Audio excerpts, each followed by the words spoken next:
¿Qué tal? Buenas tardes. Pues esta vez en Charlas Numismáticas contamos con un invitado muy joven, pero no por ello inexperto en la temática que vamos a desarrollar. Es de esta nueva generación pujante que se ha pues inclinado a tomar a la numismática de manera seria y pues quise invitarlo porque hemos recibido muchas preguntas o muchos comentarios, sugerencias. Oye, ¿por qué no tocan el tema de las fichas de Hacienda? ¿Por qué no hablan de la moneda municipal? ¿Por qué no hablan de las monedas particulares? Y pues entonces, conociendo la trayectoria que tiene este personaje a quien vamos a presentar, es, es que me atreví a invitarlo y se los presento. Bienvenido, Ricardo Vargas Verduzco. Muchas gracias, Carlos. Aquí a la orden y encantado de estar contigo en estas charlas. Gracias. Pues miren, para que se den una idea, este personaje tiene un trasfondo, un recorrido numismático tremendo. Empezó como curiosidad a partir de los 8 años de edad. Andaba por ahí en una parcela y corrió con la fortuna de encontrarse con un 8 reales de busto, casi nada. Entonces de ahí le surgió el gusanito y se fue pues investigando, abocando, pero él nos va a comentar un poco más de cómo fue esa experiencia y de su trayectoria en ese aspecto. Adelante, por favor, Ricardo. Gracias, Carlos. Pues mira, la realidad es que yo creo que la mayoría empezamos pues así, con una moneda, ¿no? Al final del día siempre es una. ¿Cuál es? Pues, bueno, si me preguntas hoy qué fecha era y demás, no tengo idea. Cometí todos los errores que tenía que cometer con ella, la limpié, la metí en limón, le hice, le volví hasta que la dejé pulida, ¿no? Y desde luego sin la mitad de la moneda. Eh, pero bueno, pues empieza la curiosidad y yo creo que lo que la mayoría ha comentado, le pides a tu familia que si tienen monedas, que si esto, que si lo otro, y pues el paso del tiempo te va dando experiencia, cometes muchos errores, compras falsas, compras finalmente algún libro que te dé una guía para seguir sobre algo. Y yo creo que algo muy importante es que tienes que en algún momento del coleccionismo decidir qué es lo que vas a coleccionar, en qué te vas a enfocar, porque pues desafortunadamente no hay ni el dinero, ni el tiempo, ni la capacidad para coleccionarlo todo, ¿no? Entonces, creo que es bien importante que todo el mundo tome en algún momento la decisión de decir, voy a coleccionar esto. Es mejor tener algo bueno de un periodo, de una época, de un lugar, la razón cualquiera que elijan para coleccionar, que tener un montón de todo, ¿no? Pues es aquí donde Ricardo precisamente se fue documentando y se fue pues inclinando por la moneda, el billete y las proclamas del estado de Michoacán. Y tiene casi, o sea, esta trayectoria la ha desarrollado de tal modo que les voy a leer un poquito.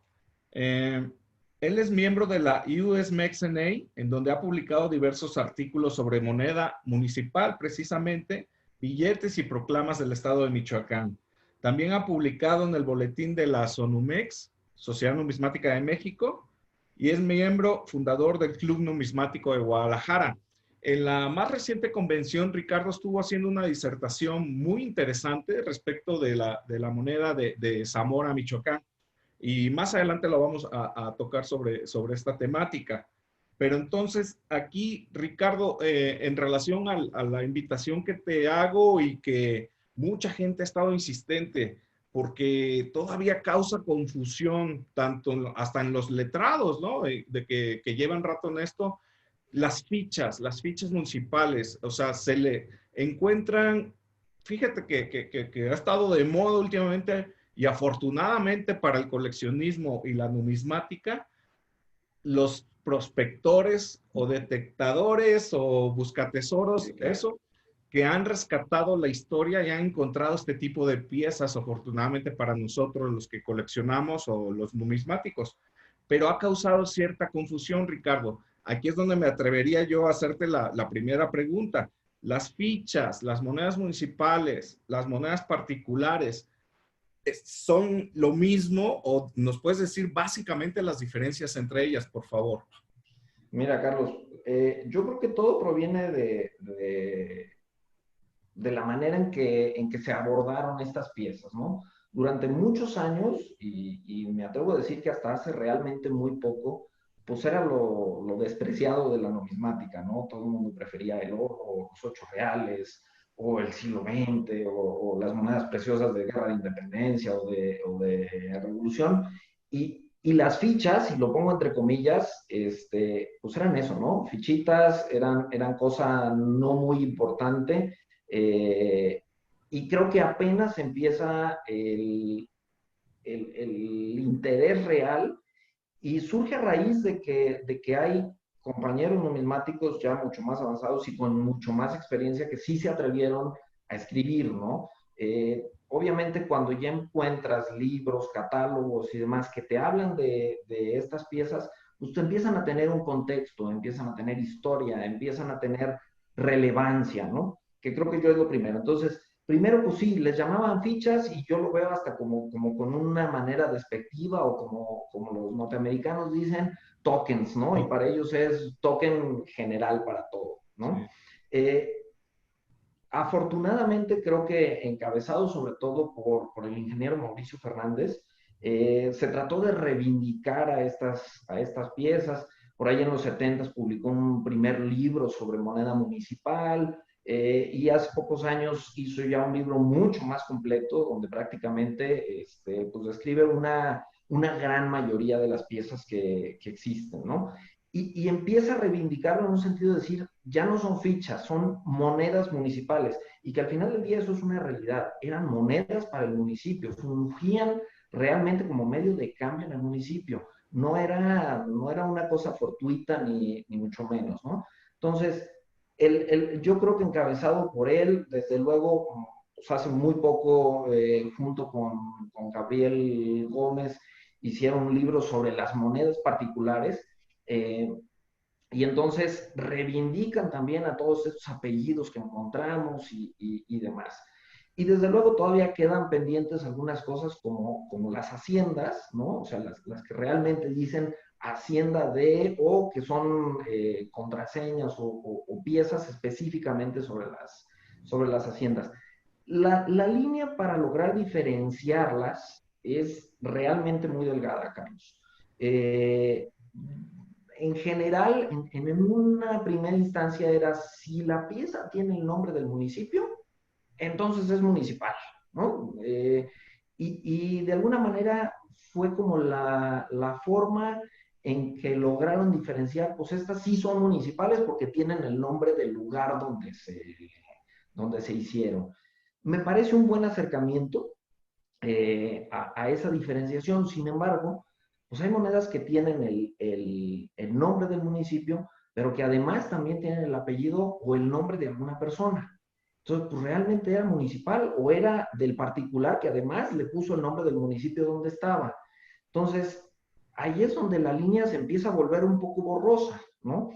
Y quisiera poner un ejemplo, que a lo mejor, digo, para quienes revisan este tipo de piezas y si no vale la pena que lo hagan, hay unas piezas michoacanas de la tienda de Buenavista, ¿no?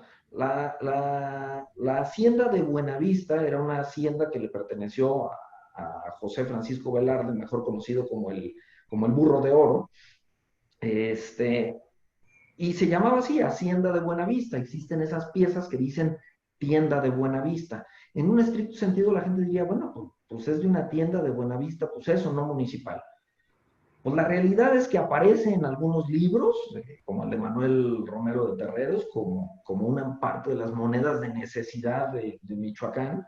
Desde luego, luego no se toma en cuenta en algunos otros como si fuera del municipio, no. Aún así, ¿qué es lo que pasa? La hacienda en ese momento era tan importante que era el municipio. La hacienda era el municipio. Es más, no había en ese momento ni siquiera un municipio como hoy existe Vista Hermosa, que de hecho cambiaron el nombre para que no fuera el nombre de la hacienda, que era Buena Vista, sino pusieron Vista Hermosa, hasta 1921. Entonces, pues las piezas, si me preguntas a mí, pues eran municipales, pues no municipales porque no existía un municipio en sí, pero toda la población que existía en ese lugar, pues era perteneciente a una hacienda. Entonces, al final del día, yo creo que la línea es un poco borrosa, es un buen comienzo y hasta hoy creo que ni siquiera estamos realmente todos de acuerdo en qué es una moneda municipal y qué es una particular. Desde luego, hay lugares en donde la hacienda y sobre todo pues en el siglo XIX las haciendas eran tan importantes que prácticamente hicieron ciudades después, ¿no? Y sobre todo aquellas que fueron muy bollantes y demás. Entonces, pues lograr decir, oye, pues es que es municipal o es particular, como si ser municipal otra vez fuera, pues es un gradito más que ser Sí, particular, ¿no? sí. Y creo yo que no se trata de eso. A mí me gusta mucho y creo que don Manuel Romero de Terreros lo hizo muy bien al catalogarlas como monedas de necesidad, ¿no? Exactamente. Yo creo que ahora el último trabajo que hicieron el ingeniero Fernández con Gabriel Gómez sobre las monedas particulares reivindica muy bien el tema de esto y sin duda pues nos da referencia sobre dónde estamos, ¿no? O sea, qué hay, qué piezas puedes encontrar. eh, y algo que comentabas hace un momento, que era este tema de que las piezas pues han aparecido una gran cantidad ahora que hay tanta gente buscando con sus detectores monedas, pues ha hecho que esto totalmente cambie el panorama de lo que se conocía, primero, y segundo, la rareza o no que tenían las piezas en algún momento. Así es, Ricardo. Recapitulando un poco, fíjate que yo comparto tu punto de vista. Inicialmente este tipo de prendas, de piezas, eran despreciadas, ¿no? Sobre todo por su constitución mayoritariamente en cobre, eventualmente en bronce. Después, a raíz de una catalogación, salieron de madera, de vidrio, hasta de hueso, ¿no? Entonces, todo este tipo de piezas por no encasillarlas como fichas o como monedas, eran despreciadas. Sin embargo, a la postre, al día de hoy, actualmente hay pues tanto fichas de Hacienda como monedas municipales, como monedas particulares, que valen mucho más que una moneda de plata, que un 8 reales de plata o un 8 reales de busto de República. Son mucho más caras. ¿Por qué? Por su escasez. Y como bien también lo puntualizaste, nos ha servido de mucho la base que nos pusieron ciertos autores serios en hacer una investigación acuciosa en relación a los archivos municipales, incluso a los archivos eclesiásticos donde se recababa pues cierta información para ubicar las piezas. Hay una característica que muy bien destacaste también. Eh, pues podemos considerar las monedas al tener en su fase, en una de sus caras o incluso en las dos, la referencia, una fracción de moneda, ¿no? Hay unas de un octavo, unas de un cuarto, unas incluso que mencionan uno, ya sea un real o un peso, ya de haciendas posteriores, pero es ahí donde tenemos que hacer la decisión de que tanto en México empezamos a considerarlas como parte de nuestra historia, que México históricamente tiene una riqueza muy superior a nuestro vecino del norte, quienes también en su momento se enamoraron de este tipo de prendas y surgió a título de referencia el catálogo de Frank Grove, donde vienen los tokens, como dijiste, ¿no? De cierta manera tokens, pero pues tokens son telefónicos, o sea, son modernos, ¿no? Se pueden considerar como tal. La catalogización que actualmente tienen los americanos en cuanto a tokens de máquinas expendedoras, en fin, telefónicas, y lo que en sí conlleva para nosotros lo que es una ficha de una hacienda que en su momento fue de renombre de ciertas familias que se fueron escindiendo y a la vez conllevaron una moneda particular de ciertos apellidos y entendido la moneda municipal como la oficial, la que el gobierno permitía que circulara. ¿Es así, Ricardo? Mira, sí hay eso. No todos los municipios realmente autorizaron piezas, o sea, se autorizaba la creación de piezas. ¿Qué era lo que pasaba? Te voy a poner el ejemplo muy práctico de una pieza de Zamora, que la pueden buscar ahí los compañeros que lean esto. Es un octavo de 1840 que en una de sus caras dice Zamora, y en la fracción un octavo, y en la otra tiene una inicial que dice J.M. García. Eh, Esa moneda la pidió hacer José María García Amezcua, que era un hacendado muy poderoso de la ciudad, y que además tenía haciendas en poblaciones vecinas, ¿no?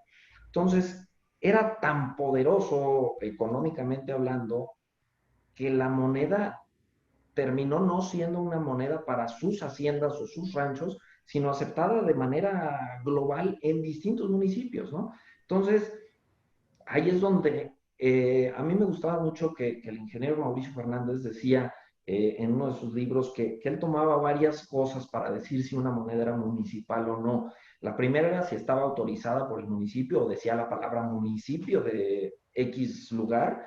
Segundo, la circulación que tenía esa pieza o la validez que tenía esa pieza, porque a lo mejor originalmente no fue avalada por el municipio, pero la avaló la gente que vivía ahí. Es decir, les daba lo mismo sin ningún problema. Y eso es una segunda acepción que tomaba el ingeniero Fernández para decir, esta es una buena pieza, ¿no? Es una pieza que merece ser catalogada o considerada como municipal. De eso a que todas tengan un documento detrás, la realidad es que es dificilísimo encontrar algo así. Son muy pocos lugares de donde se ha obtenido información real de un archivo municipal. Hay que considerar que estas piezas además fueron prohibidas y prohibidas y prohibidas durante mucho tiempo. Se permitían un momento y luego había otro decreto que las cancelaba y se fundían toneladas y toneladas de piezas, ¿no? Entonces, eso creo yo que genera una escasez real, ¿no? La mayoría de las poblaciones en el siglo XIX, desde luego, a excepción a lo mejor de la Ciudad de México, de Guadalajara, o de Guanajuato, de Zacatecas, pues eran ciudades realmente pequeñitas, ¿no? Y la manufactura de estas piezas fue necesaria porque no había circulante disponible para ellas. Algunos estados sí lograron crear lo que hoy conocemos o le llamamos genéricamente cobres de los estados, ¿no? Y las hizo Jalisco, y las hizo Zacatecas, y las hizo Durango, en fin, hicieron Chihuahua y muchos otros hicieron eso. Pero hubo estados donde no las hubo. Michoacán es un ejemplo, ¿no? No se hizo una moneda fraccionaria para el estado. Entonces, ¿qué ocurrió? Que todo el mundo necesitaba con qué poder comerciar. Entonces, pues se crea esta gran variedad de piezas que el día de hoy pues hacen riquísima la numismática, ¿no? De ahí es donde viene el término, muy buen término, de Romero de Terreros, de moneda de necesidad. Y Totalmente.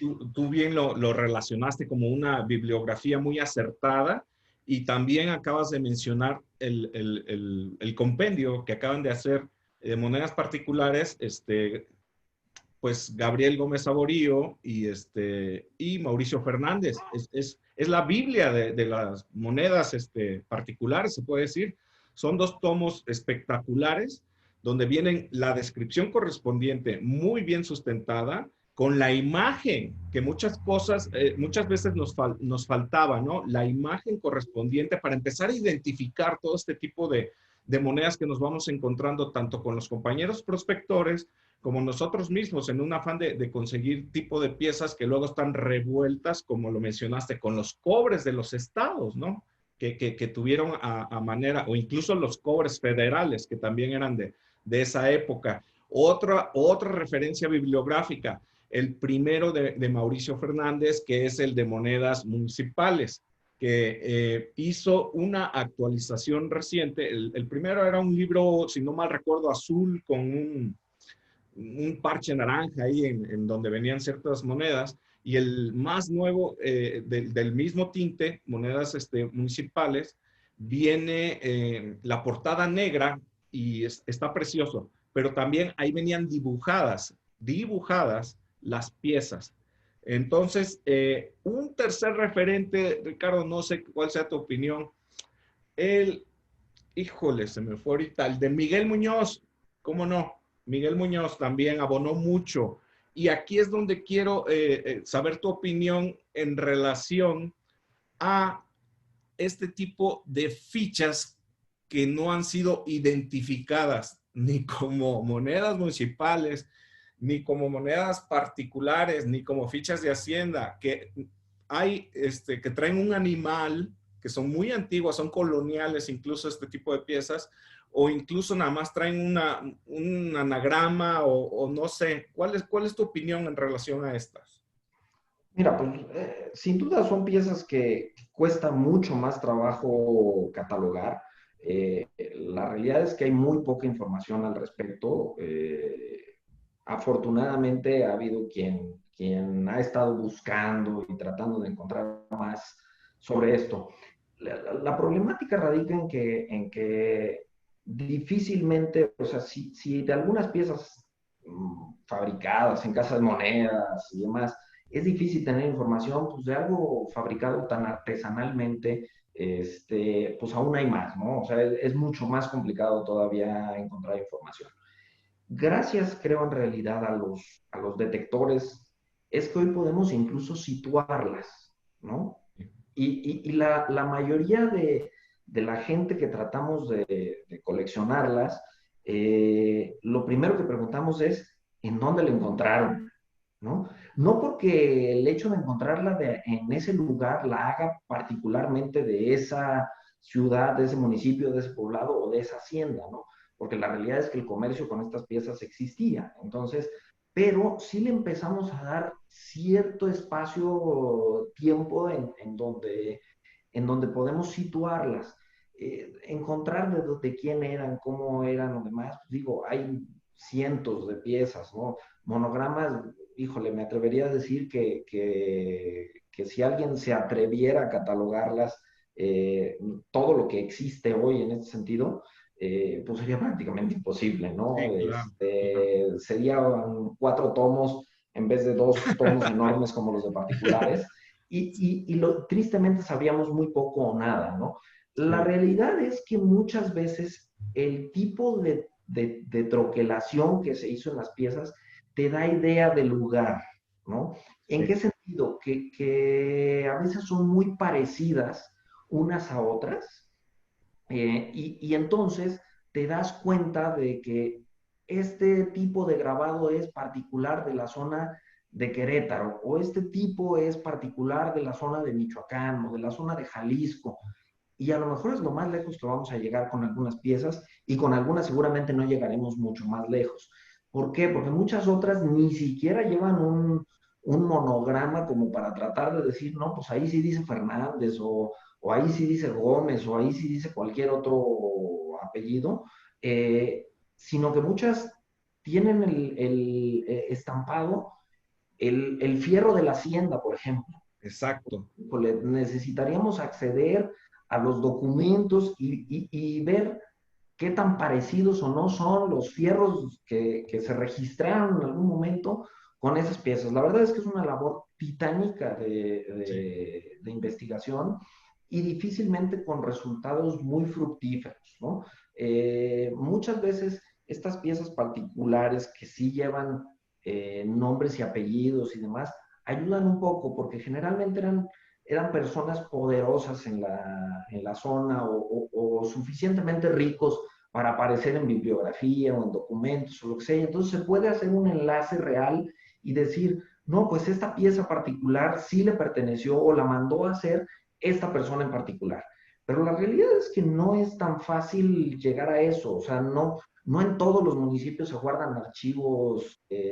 Muchas veces, digo, y sobre todo después de tantas guerras que hemos tenido y demás, Sí. pues muchos archivos municipales se han quemado, los han saqueado, y demás. Entonces, la mayoría va a ser muy complicado establecer cosas. Sin embargo, creo que es una ventana de oportunidad enorme para que la gente las coleccione y para que la gente las investigue. Hacer numismática no es ponerse a hacer libros maravillosos de 800 páginas y demás, que desde luego es una labor titánica y mis respetos a quienes se toman el tiempo, la tarea y demás de hacerlo. Pero a veces investigar sobre una pieza particular y lograr dar con quién la hizo, si hay la cantidad de piezas que se autorizaron, por qué la solicitó y demás, híjole, es un contexto riquísimo para esta sección de la numismática que creo afortunadamente ha empezado a tener y a valorarse de una manera estratosféricamente rápida, ¿no? Yo creo que hace 15 años, y la mayoría de quienes coleccionan esto no me dejarán mentir, cualquier pieza municipal particular o ficha, como les llamaban comúnmente, valía no más de 100 pesos, la que fuera, ¿no? Hay incluso alguna anécdota de Mauricio Fernández que decía que compraba lotes de 200 o 500 piezas a menos de $1 por pieza, ¿no?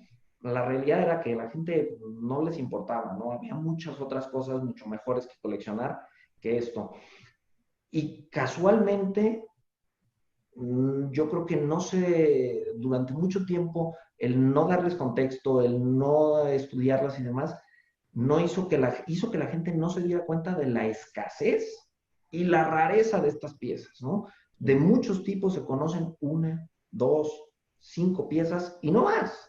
Sí. Entonces, pues imagínense si una pieza municipal o particular se conocen cinco, o se conocen dos, o nada más se conocen una, pues no quisiera saber qué pasaría si esa pieza fuera de guerra de independencia, ¿no? Seguramente valdría varios miles de dólares, ¿no?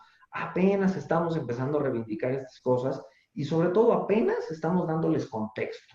Creo yo que el tema de darles contexto, darles ubicación y demás, hace que con el tiempo vayan tomando más valor y sin duda el esfuerzo tan grande que personas como Mauricio, como Gabriel, como Claudio Berrey, como Romero de Terreros, e incluso Frank Grob con el trabajo que hizo de Tokens of México, creo que en realidad ellos han logrado posicionarlas en un lugar donde hoy pues vale la pena ir a verlo, a investigarlo. La realidad es que hay mucha bibliografía al respecto, no suficiente y sí complementaria, ¿no? No quiere decir que porque hoy compre el libro de Mauricio, el último que hizo sobre monedas municipales, sea la regla y si no está en el libro de Mauricio no existe. No, sí hay muchos más. Y el hecho de que no aparezca en el libro no necesariamente también la hace rarísima, ¿no? Porque ahora, justo como lo decíamos antes, los detectores han cambiado por completo el panorama, ¿no? A lo mejor durante 30, 40, 50 años se conocía una o dos piezas de algún lugar. Y hoy ya hay más de 300 o 500 que han sacado los detectores, ¿no? Claro, claro. Fíjate que algo de lo que acabas de mencionar ahorita en último momento, me ocurrió a mí. Yo soy parte de la Sociedad Numismática de Zacatecas. Entonces, pues he tratado de hacer educación itinerante numismática, ¿no? Entonces me he ido a los municipios donde existe un antecedente numismático y fue el caso de Pinos, Zacatecas. Tú tendrás en mente la moneda que dice Ilustre Ayuntamiento de Sierra de Pinos, ¿no? Que es muy escasa, muy, pero muy escasa, ¿no? Tú te asomas al Coins and Prices y la encuentras, no sé, creo que empieza en $100 o $200 y no se ve la imagen, ¿no? Es muy borrosa. Bueno, pues voy para Sierra de Pinos. Voy a dar una charla sobre la moneda y yo iba feliz porque yo llevaba, generalmente salen lisas de alguna de las dos caras, ¿no? Porque circuló en su momento esta moneda. Era del bando realista, era de época de independencia, en 1814, para que se den una idea. Voy yo, doy mi exposición, llevo mis monedas, una de un lado, del otro lisa, y el otro lado, y ya del otro lado lisa, las pongo en exhibición. Y yo dije, pues les estoy trayendo algo a su municipio, ¿no? ¿Cuál va siendo mi sorpresa? Donde me van exhibiendo los entierros, monedas así, como si las acabaran de hacer, por puños, ¿no? Entonces es donde yo, de cierta manera, les sirvió como orientación. Oye, lo que tú tienes en mano está catalogado para empezar y aparte está catalogado como valioso, ¿no? Entonces no te vayas a deshacer de ellas al ahí se va, ¿no? Como decíamos al inicio de la charla, por 100 pesos, 200 pesos. Cuando un coleccionista te puede dar algo que te pueda ayudar a ti que te andas matando de sol a sol con tu aparatito tratando de encontrar hallazgos, ¿no? Entonces, sí, eso también incide en el mercado, Ricardo, porque hace que las piezas que se consideran escasas, pues en ese lapso no sean como tantos y baja los precios, ¿no? Pasa eso y vuelven a subir, en fin. Totalmente de acuerdo. Digo, la realidad es que hay mucho todavía por desenterrar, creo yo. La realidad es que sí, cambian por completo la economía de estas piezas y su valor alrededor de, porque ya no las hace tan difíciles de tener.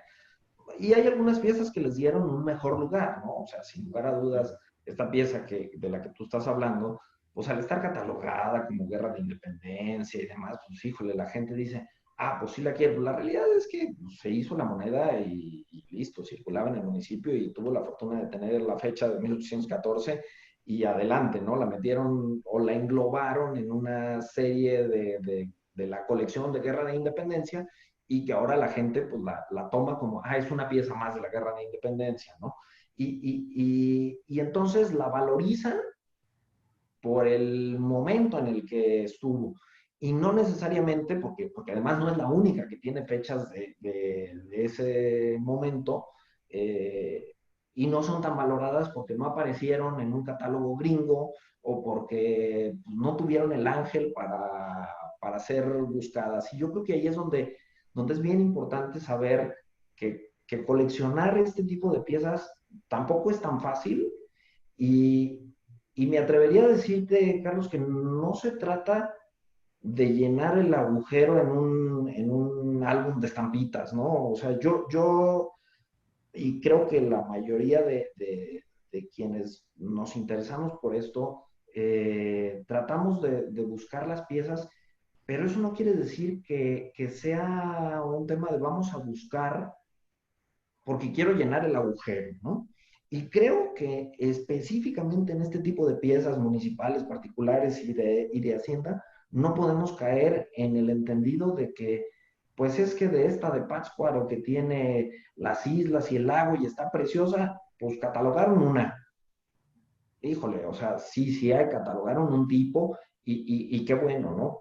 Pero yo, por ejemplo, te puedo decir que específicamente de esa de Pátzcuaro tengo identificadas más de 20 variedades de la misma pieza, porque tienen errores de ortografía, porque desaparecieron cosas en el grabado, porque es un troquel distinto, en fin, es riquísimo el número de piezas sobre una misma catalogación. Entonces, sí se cataloga una pieza como mayor o como tipo, pero la realidad es que las variedades son altísimas, grandísimas y diversas, ¿no?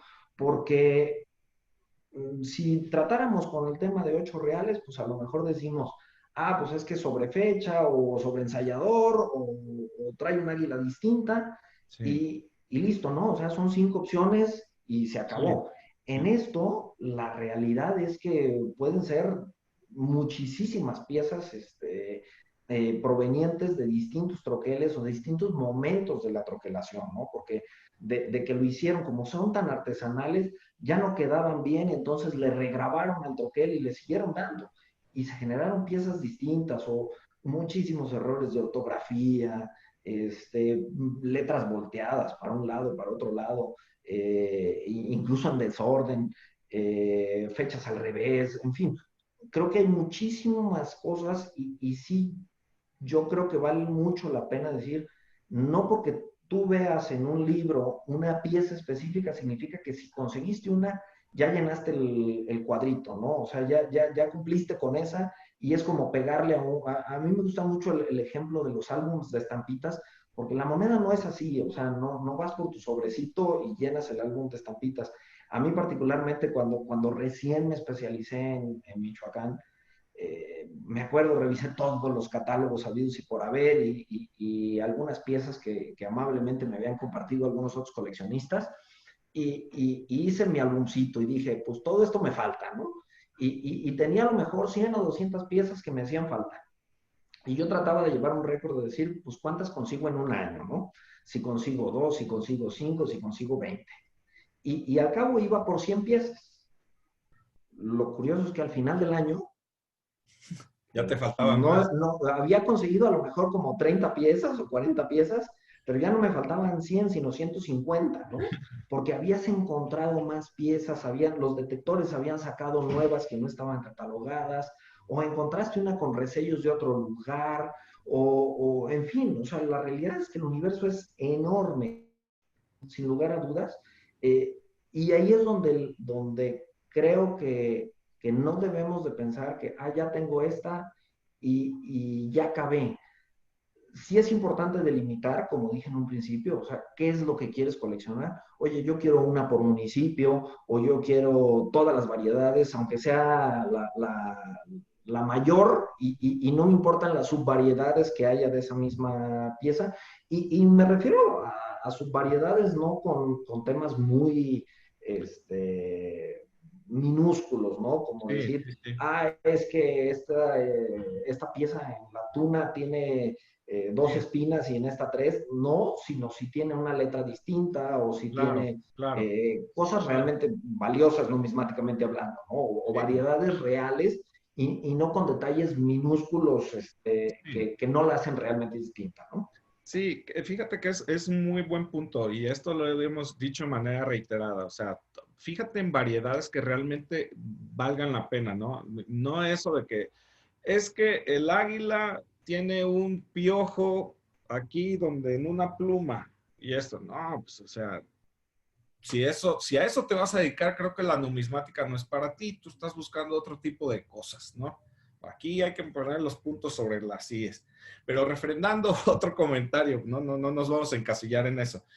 Refrendando un comentario que ahorita dijiste, este tipo de piezas hemos encontrado reselladas y estos resellos avalan que anduvieron circulando fuera de su lugar, ¿no? De emisión o de que ahí mismo pasó cierta época y convalidaron a través de un resello, ya sea una hacienda vecina o no sé, pero eso avala que anduvieron circulando en el comercio, ¿no? Entonces, el que estos hallazgos que se van dando por los prospectores, que nos indiquen dónde están situados, dónde la encontraste y todo, es un marco referencial que nos va a ayudar a futuro a catalogarlas. Bueno, también el punto que tocaste es muy importante. Como son de distintas épocas, México pues se ha destacado pues por sus conflictos internos que hemos tenido, ¿no? Primero el interno extranjero, ¿no? De que estaba la guerra de independencia, ¿no? Pero a raíz de eso se dio, pues, incluso, ¿no? Una guerra entre propios mexicanos, de ahí la República restaurada, y de ahí la revolución. Todo este tipo de eventos donde se iban destruyendo conforme iban llegando los bandos contrarios a ciertos lugares, iban destruyendo la documentación, como que era algo divertido, ¿no? Llegar a cierto lugar y destruir el archivo o destruir la iglesia, los registros que tenían y todo eso, y eso va dificultando la identificación de estas tipo de piezas de monedas de necesidad, su identificación, su catalogización, también eh, el hecho de que no podamos, a pesar de tanta bibliografía que hemos invocado, eh, terminado de ubicar las piezas a donde corresponden, precisamente por lo difícil y por la variedad tanta que hemos encontrado, ¿no? Sobre todo, lo decías tú, los monogramas que pudiéramos vincular a los hierros que ponían los hacendados a sus animales, pues es una forma como que podríamos encontrar en los registros ganaderos y todo eso, pero esto es reciente, o sea, no, esos registros no existían hace 100 años que es la edad mínima que puede tener este tipo de piezas, ¿no? Entonces, el hecho de estar haciendo esta charla numismática con Ricardo es una manera de incluirlos a ustedes que nos están viendo para que hagan sus aportaciones a través de comentarios en la página social de Ricardo, en este mismo blog, y nos ayuden también a proporcionar datos de identificación. Adelante, Ricardo, tu opinión. Sí, sí, sin duda, creo yo que la gente que hoy está detectando y buscando piezas y demás son un apoyo fundamental para uno conocer más piezas, encontrar más piezas en el acervo numismático mexicano de este tipo de piezas. Eh, Sin duda, el ayudar a situarlas es fenomenal, porque muchas veces pues las piezas que los coleccionistas encontramos provienen de otras colecciones y de otra colección y de otra colección y no se documentó antes. Entonces, el hecho de saber en dónde salieron, pues a lo mejor encuentras un apellido Herrera, por decir algo, y salen 5, 8, 9 piezas en un mismo lugar, pues a lo mejor dices, oye, pues hay que buscar qué hacendado, qué comercio, qué X de alguien, una persona que se apellidara de esa manera y a lo mejor logras poder sacar más información hasta llegar a ese dato específico que te dice, ah, sí, sí había un señor Herrera aquí que era el hacendado de la hacienda no sé cuál, y seguramente podemos llegar a atribuirlas a ese espacio, ¿no? La verdad es que lo primero que creo que quienes estamos comprando ahora a todas estas personas que están detectando, lo primero que hacemos es preguntar de dónde la sacaron, ¿no? Porque eso te ayuda a darles contexto, te ayuda a darles ubicación y pues en algún momento, ojalá esta misma gente o la gente que vive en estas ciudades o en estas poblaciones más pequeñas, donde muchas veces salen estas piezas, pues nos ayudan a investigar también en sus propios archivos municipales y demás. Hace poco que hablabas con Siddhartha, recuerdo que te decía que pues tenía uno que ir a convenciones y demás. Y sí, la realidad es que cuando yo estaba más chico, pues si quería algo, yo vivía en Zamora, entonces, pues Zamora no tenía ni temática, ¿no? Iba a los mercaditos porque ahí había piezas y comprabas y demás, pero tenías que ir a otro lado. Hoy las redes sociales, el trabajo que estás haciendo y demás, eh, pues te ayuda a tener un poco más de información. Y ahora la gente que está detectando, pues también logra encontrar nuevas piezas. Y yo creo que es una manera también de empezar a hacer numismática local, ¿no? Es algo que nos falta mucho, y que de alguna manera, pues estos buscadores que ya salen en grupo y van a ciertos lados y consiguen permisos para entrar a ciertas propiedades y buscar, pues ellos también podrían hacer este inicio de pequeños grupos numismáticos en poblaciones más pequeñas y empezar a darles contexto a esas piezas que salen en sus ciudades, ¿no? Yo particularmente me especialicé en Michoacán por el gusto de coleccionar mi estado, ¿no? Claro, Eh, claro. y veo que mucha gente lo hace, o sea, mucha gente busca en algún momento decir, pues delimito mi colección a esto, ¿no? A mi estado. Es más, yo pude haberla delimitado a Zamora nada más, ¿no? Y con puro Zamora tendría, sin lugar a dudas y sin temor a equivocarme, más de 500 piezas distintas, ¿no? Entonces, sí creo que esta nueva ola de tanta gente buscando piezas, por un lado está distorsionando completamente el mercado de la pieza de cobre, de la moneda municipal, de la moneda particular, porque pues están saliendo piezas que nunca habíamos visto, están saliendo muchísimas de algunas que ya conocíamos, y al final del día, pues se va enriqueciendo el valor numismático de esto, porque crece y crece y crece. Yo creo, y lo creo firmemente, el terreno más virgen de la numismática mexicana es este. Sí, totalmente de acuerdo. Donde tenemos pues que aportar, ¿no? Y tú has estado haciendo tu tarea con todas este tipo de investigación y de compilación de las piezas físicas, de estar encontrando las variedades, tú mismo lo has destacado, y pues es una tarea conjunta, ¿no? Tanto de los prospectores como de nosotros, quienes quisiéramos, pues, abonar en cuanto a enriquecer la numismática y sobre todo la numismática mexicana, que es tan rica, ¿no? Porque incluso me viene a la mente las haciendas de Yucatán, estamos hablando de totalmente al otro lado del país. ¿Cuántas fichas hay, no? En fin.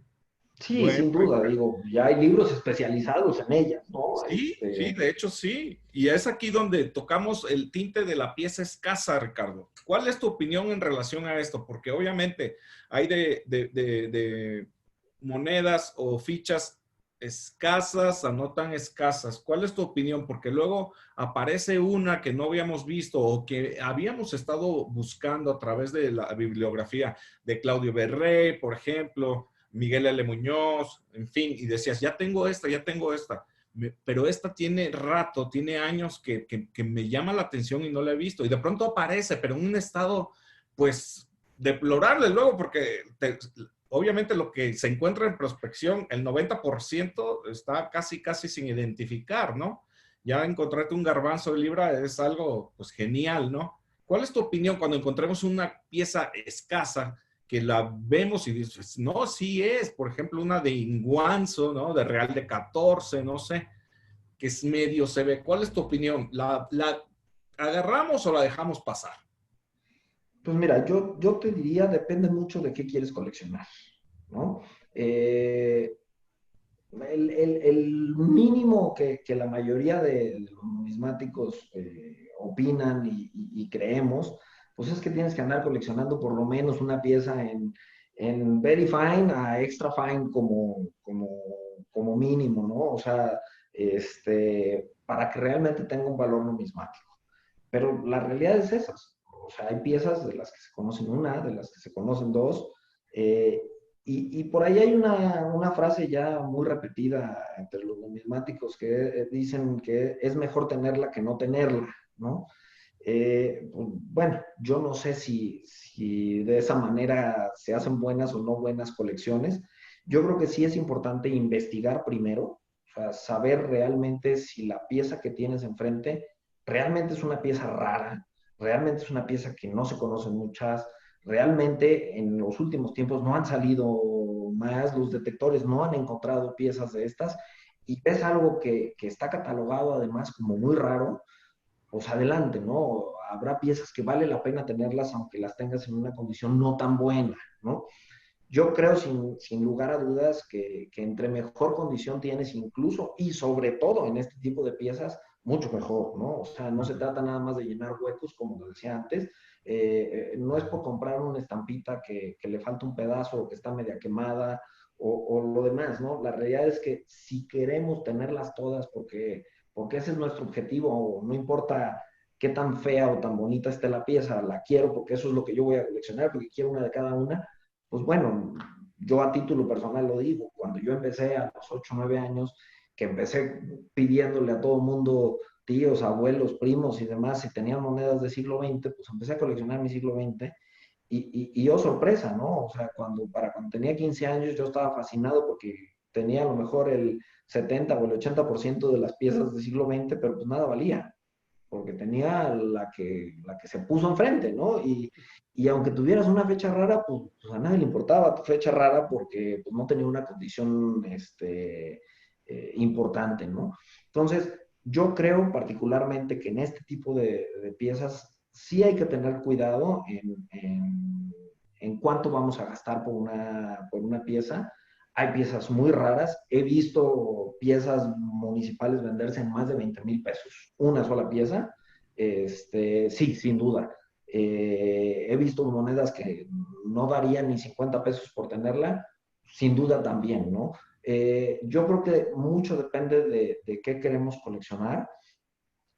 Sin lugar a dudas hay piezas más raras que otras. La bibliografía es fundamental y creo que en eso vamos a coincidir todos los que hacemos numismática o intentamos hacer numismática, y que no es nada más un coleccionismo por coleccionar, sino realmente un coleccionismo razonado.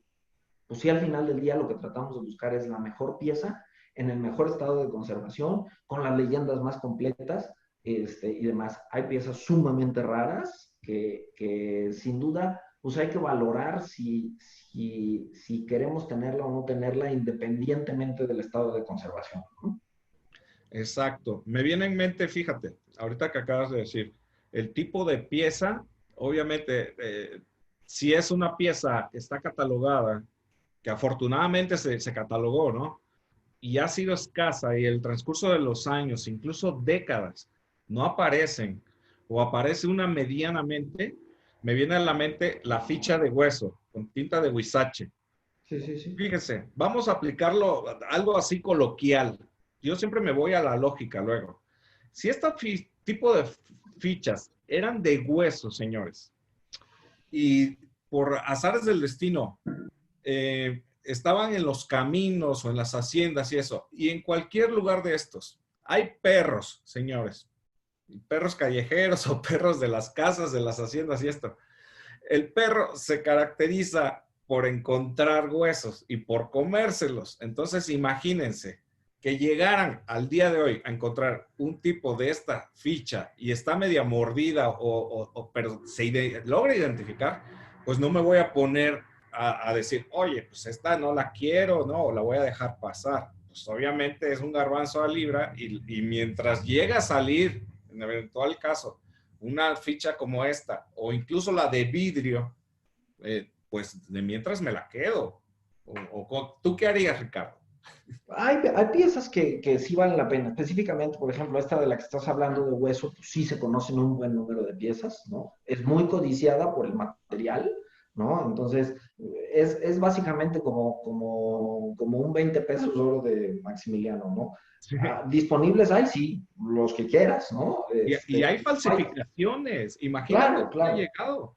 Sí, Sí, claro, claro. O sea, falsificaciones. sin lugar a dudas, ¿no? Pero lo que me refiero es una pieza disponible, entre comillas, o sea, puedes conseguirla, hay que pagar por ella, pues sí hay que pagar.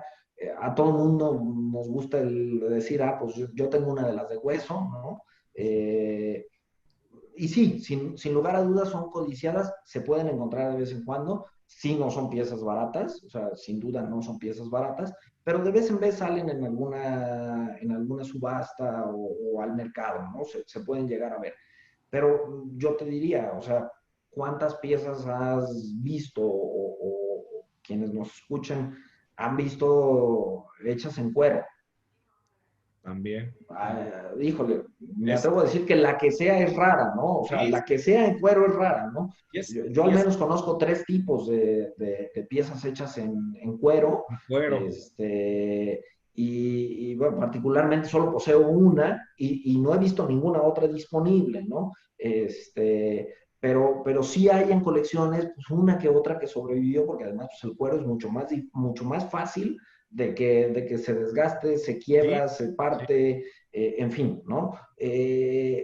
Pero sí creo que vale la pena revisar, como creo que lo dicen todos, catálogos de subastas, las últimas ventas que ha habido, las condiciones de estas piezas. La realidad es que ahora podemos ver y las redes sociales que han cambiado por completo la mecánica de venta de estas piezas y de todas en general, pero estas que hay muchos prospectores, que hay mucha gente buscando, hay mucha gente ofreciendo y ya de repente dicen, no, pues es que esta hay que ofrecérsela a fulano de tal o a sultanito de Sí, tal porque pagan bien. sí, Híjole, no se trata, y yo creo que ahí hay que tener en cuenta dos cosas. No es que la gente pague bien o pague mal, es que la gente cuando te ofrece una buena cantidad de dinero, es el conocimiento que hay detrás, porque sí se han metido a estudiar los libros, porque sí se han claro, metido a revisar claro. bibliografía, y yo de verdad invito a eso. De repente, me ha tocado escuchar varias veces, y quiero ser muy claro en eso, que la gente dice es que los libros son muy caros. Híjole, pues sí, a lo mejor, digo, no sé cuánto valga hoy en el mercado el libro de monedas particulares, que son dos tomos preciosos y demás de Mauricio Fernández y de Gabriel, pero pues en un inicio se vendía creo que alrededor de 4,000 pesos. Pues no es una pieza facilita, no es un libro sencillo y el trabajo que hay detrás son décadas de trabajo de los Claro. dos que en realidad se metieron a clasificarlas, a buscar la mejor pieza, a tratar de encontrar una pieza realmente valiosa para ponerla en el libro y la mejor conservada que lograron encontrar y demás. La realidad es esa, ¿no? O sea, hicieron la chamba, que no es fácil, ¿no? Y no solo eso, sino que al estar trabajando y eso, dices, ok, es un libro de 5,000 pesos. Vamos a suponer que se venden 5,000 pesos.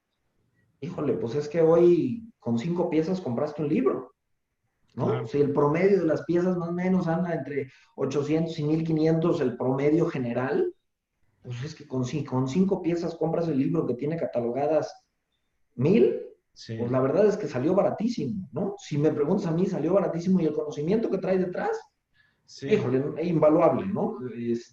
Y creo yo que la gente no ha valorado lo suficiente la bibliografía y al final del día sí es bien importante, o sea, sí te da parámetros, sí te da muchas cosas y equivocarte, porque además durante mucho tiempo estas piezas pues, eran tan insignificantes que ni quien se atreviera a falsificarlas, pero hoy hay hoy. una cantidad de falsas y no solo de falsas, sino de fantasías. Sí, sí, de hecho, pues la que es muy famoso, ¿no? En este aspecto, en cuanto a reproducciones de ciertas piezas y a la elaboración de fantasías, ¿no? De Mina del Edén, o sea, vale por una jornada y traen un burrito, no sé, en fin, este tipo de cuestiones.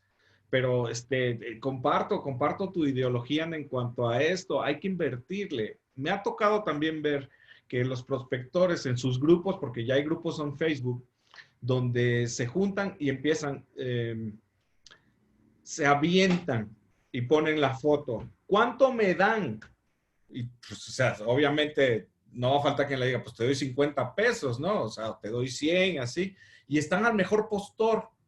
Cuando bien pudieran documentarse en invertirle a este libro, porque me ha tocado ver que han encontrado pues, macuquinas excepcionales, ¿no? Fechadas, o sea, que valen arriba de 5,000 pesos. Oye, pues vendiste una macuquina, pues cómprate un libro, ¿no? ¿Por qué? Porque te va a orientar y te va a enriquecer tanto culturalmente como a tu bolsillo, ¿no? Y si lo que pretendes es seguir prospectando, pues también ten en mente, va a sonar duro, pero ten en mente que el día de mañana ya no va a haber nada que encuentres. También eso. O sea, hay tantos prospectores que el día de mañana todo lo que está enterrado va a salir y ya no va a haber nada. ¿Y a qué se van a dedicar? Cuando bien pudieron haberse cultivado a través de un libro. Es simplemente una sugerencia, ustedes sabrán si la toman o lo dejan. Ricardo, ¿algo más que quisieras decir? Pues yo creo que la gente se anime, ¿no? A buscar estas piezas, a coleccionarlas. No es una tarea fácil, no son pocas piezas.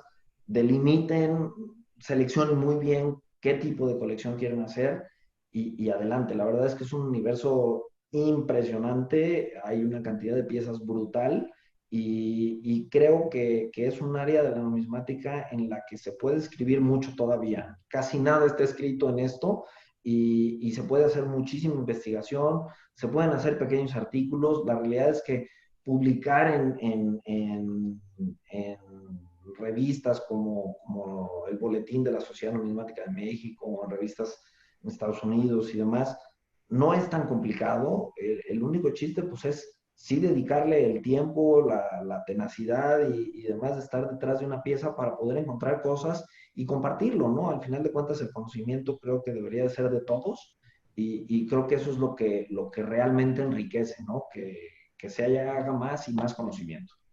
Gracias. Pues miren, tal como les anticipé, creo que ha quedado claro el por qué Ricardo está participando hoy con nosotros en charlas numismáticas. Está haciendo su aportación en cuanto a su expertise, su experiencia, y todavía hay muchos temas que desarrollar. Yo le pedí en particular que abordáramos esta acotación de las fichas de la moneda de necesidad, ¿eh? Para englobarlo en cierto grupo, pero próximamente vamos a platicar sobre su especialidad. Su especialidad es el estado de Michoacán. El estado de Michoacán, ustedes saben, el Banco de Michoacán es uno de los más escasos en cuanto a sus billetes, son carísimos. Ya ni hablemos de la moneda que tiene también Michoacán. Sus medallas son preciosas, las proclama, señores, también. Y Ricardo nos va a compartir sus experiencias en relación a la numismática del estado de Michoacán. Abordaremos también que hubo una sociedad, sociedad numismática de Michoacán, la cual vamos también pues, a tocar por qué desapareció y todo eso, pero todo será en una nueva charla numismática que tengamos. Te reitero mi agradecimiento, Ricardo. Te envío un abrazo. Igualmente, Carlos, un abrazo de vuelta y felicidades por el esfuerzo. Gracias nuevamente. Estamos pendientes.